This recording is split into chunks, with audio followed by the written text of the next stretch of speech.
ओम जयंती मंगला काली भद्रकाली कपालिनी दुर्गा क्षमा शिवा धात्री स्वाहा सुधा नमस्तुते। बोलो सांचे दरबार की जय। भाई मेरे सच्चे जोता वाली माता तेरी सदा ही जय। बात कर लेते हैं अष्टमी नवमी कन्या पूजन की, क्योंकि ये गुरु का वर्ष है।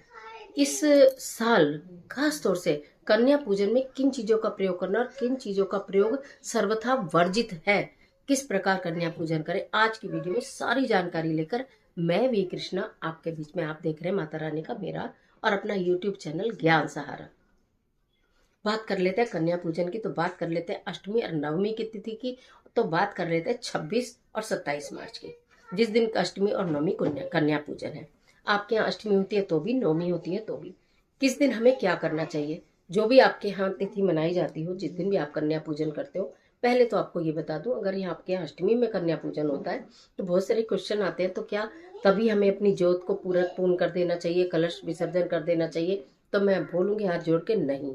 माता के 9 दिन है, 9 रूपों की पूजा की जाती है। आप अष्टमी में भले कन्या पूजन कर ले, पर अपनी नवमी वाले दिन अपनी सुबह शाम की पूरी पूजा करें और 28 तारीख में ही कलश विसर्जन करें। उसकी वीडियो लगी होगी। बात कर लेते हैं कन्या पूजन की। कहा जाता है 9 साल तक छोटी छोटी बच्चियां अगर आपको मिलती हैं तो अति उत्तम रहता है, जितनी भी भाव से आपको मिल जाए। वैसे 9 कन्या और 1 लांगुर में जिमाने का विधान है। नहीं मिलती हैं, जितनी भी मिलती हैं उतने को पहले आमंत्रित करिए प्रेम से, चाहे फोन से करिए चाहे बोलकर करिए, आमंत्रित करिए। उनके लिए जो आप भोग प्रसाद बनाएंगे, पहले आप उस बात को समझिए। वैसे तो कहते हैं हलवा चना और हलवा पूरी ये सब माता को भोग दिया जाता है गोले के साथ। आप संभवतः ये प्रयास करिए, अगर पूरी आप घी में नहीं बना पाते तो आप जो भी रिफाइंड यूज करते हैं उसे बना लीजिए, तेल सरसों का छोड़कर।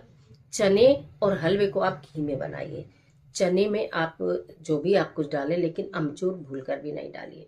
हलवा जो बनाते हैं उसमें थोड़ा सा केसर जरूर डालिए, इतना सा शहद जरूर डालिए, बहुत थोड़ा सा शहद डालिए, पर डालिएगा जरूर, क्योंकि आपको अपने रिश्ते अच्छे करने हैं, क्योंकि आपको अपना मंगल ही मंगल करना है। तो शहद जरूर किए उसमें हलवे में डालिए। ये आपका भोग प्रसाद तैयार हो गया है। कोशिश करिए प्लास्टिक के बर्तन ना यूज करें, पत्तल मिलती हैं आजकल वो यूज कर लें, स्टील के बर्तन आप यूज कर सकते हैं माता की रानी के भोग के लिए। उसके बाद आपने पहले माता रानी आपके घर में आई हैं, कन्या मत कहिए, माता रानी आई। माता रानी छम छम करती हुई नन्हे नन्हे पैरों से आपके घर आई हैं। साफ सुंदर उनको आसन दीजिए, उनके पैरों को पखारिए, यानी कि उनके पैरों को थोड़े से गंगा जल युक्त जल से, उसके अंदर हल्दी और कुमकुम डला हो, उससे उनके पैरों को धो लीजिएगा। उसके बाद उस जल को मस्तक से लगाकर रख लीजिएगा। तुलसी जी को छोड़कर किसी प्लांट में भी आप उस जल को विसर्जित कर सकती हैं। माता रानी के जो भी आए हैं उनको कलावा, घुंघरू वाले कलावे जो भी आप लाए हो जरूर बांधे। मस्तक पर तिलक लगाकर उस पर चावल के दाने अवश्य ही लगाएं। ये आपने माता ने, अगर आप चुन्नी लाई हैं तो चुन्नी उड़ाएं, नहीं तो एक बहुत छोटी, जो सबसे छोटी कन्या हो उसको जरूर आप चुन्नी उड़ाएं, चूड़ी पहनाएं, बिंदी लगाएं, उसको बिल्कुल सजा दें। हो सके तो कोई, चाहे आप आर्टिफिशियल लाएं, घुंघरू वाली पायल लाएं और उसके पैरों में पहना दीजिए। मैं आपको क्या ही बोलूं, अद्भुत परिणाम देखने के लिए मिलते हैं। घर से सारी नेगेटिविटी माता रानी लेकर चली जाती हैं, जो भी कार्यों में रुकावट आ रही है उनको भी लेकर चली जाती हैं। उसके बाद आप अपने प्रेम से भोजन खिलाइए, थोड़ी श्रद्धा के साथ खिलाइए। अपने हाथ से एक एक दो दो ग्राही जितना भी बच्चे खा सके उनको जरूर खिलाइए। हालांकि आजकल बच्चे भोजन में कम इंटरेस्ट लेते हैं और बाकी चीज़ों में लेते हैं, तो आप उन्हें जो उनके पसंद के हैं, फल है, फ्रूटी है, वो ला सकते हैं, टॉफीज ला सकते हैं। संतरे की टॉफी आप जरूर लाइए, पान की टॉफी आप जरूर लाइए। पान की टॉफी कहा जाता है नवरात्रों में माता रानी के स्वरूप को कन्याओं को जरूर देनी चाहिए, तो आप टॉफी ला सकते हैं। उसके बाद जो भी आपको उनको देना है, आप उनके लिए कोई गिफ्ट लेकर आए हैं, दक्षिणा लेकर आए हैं, वो आप उनके दीजिए। सबसे अहम और ज़रूरी काम क्या करना है, तो मैंने ये बताया कि आपके जो भोजन है उसमें शहद ज़रूर होना चाहिए, थोड़ा सा गुड़ डाल सकें, अगर शहद नहीं है तो गुड़ ज़रूर प्रयोग कर लीजिएगा। चने में हल्दी ज़रूर प्रयोग कर लीजिएगा।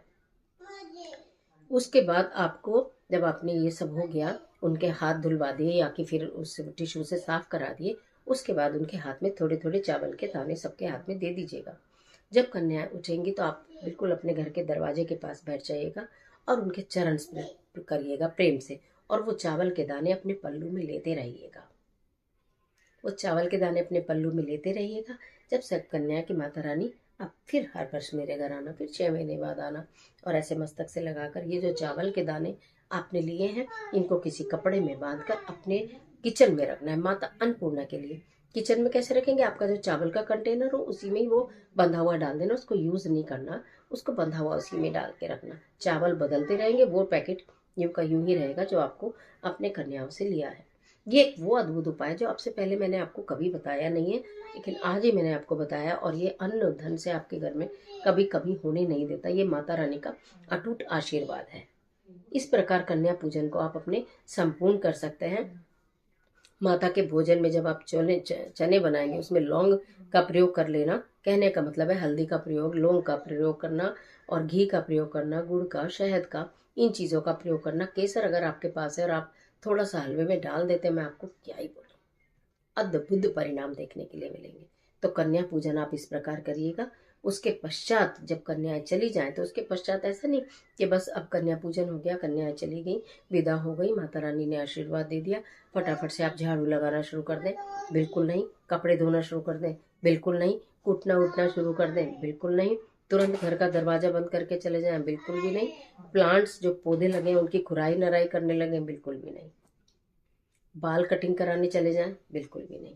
ये कार्य नहीं करना, क्योंकि आप 28 तारीख में जब अपने व्रत का पारण करेंगे और कलश का विसर्जन करेंगे, उसके पश्चात आप इन कार्यों को कर सकते हैं।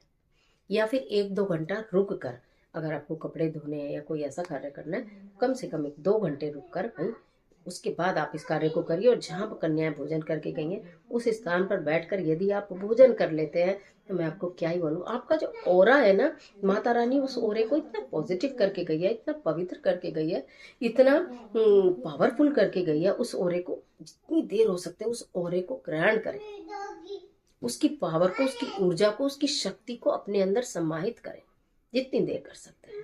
तो कन्या पूजन की कुछ खास बातें आज मैंने आपको बताई हैं जो शायद पहले किसी वीडियो में नहीं बताई होंगी, इसलिए इस वीडियो को ध्यान से देखना, सुरक्षित रखना, अपने फ्रेंड्स के साथ भी शेयर करना। और इस तरह की तमाम वीडियोस आपको अगर अच्छी लगती है तो चैनल को सब्सक्राइब कर लेना, वीडियो को लाइक कर देना, बेल आइकन का बटन इसलिए प्रेस करना कि आपको नोटिफिकेशन मिले, और कमेंट बॉक्स में माता रानी के नाम का जयकारा जरूर लाना। जय माता की।